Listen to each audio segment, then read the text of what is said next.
Start tonight following the passage of a landmark spending cuts bill that currently sits on President Trump's desk. Now, the sweeping measure is just one signature away from cutting $9 billion for a host of federally funded programs. Now, nearly $8 billion of that was destined to go overseas for aid programs that provided key help for our allies. But the other $1 billion cut will strike how people get news.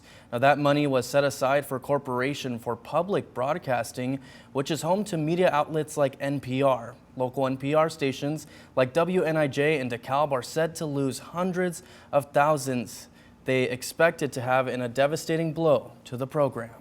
But local station leaders say they're not backing down. As our Samantha Soto shows us tonight, staff are now preparing to make significant changes moving forward, questioning what this could mean for the future of local journalism.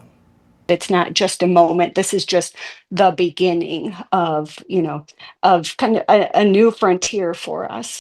Stacy Hosty is the station manager at NIU's WNIJ in DeKalb, where federal cuts are costing them a total of $270,000 each year. Now we're working through what our plans are to minimize impact to the core services, to our journalism, to our programming, both locally and nationally. But there will have to be changes to the way that we are operating in order to absorb that.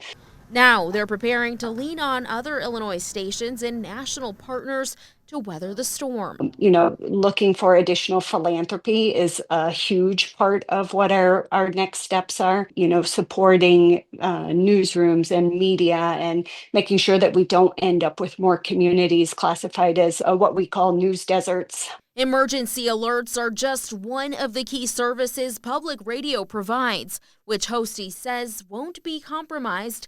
However, she says much of the impact will be felt behind the scenes. The areas that we really want to emphasize as our journalism, our commitment to being an emergency alert and a first responder partner in a crisis. Those are areas where we can't scale back. Despite the uncertainty ahead, the station remains committed to its mission and grateful to the community that stood by them for decades. Our stations have been here for more than 70 years. We have weathered storms before. This is the first time that this threat has actually come to pass. But I know that our community is behind us. Looking ahead, Hosty says they'll continue to fight for funding and deliver the coverage their listeners rely on. We are not going anywhere. Our funding was cut, but that is not the end of our stations.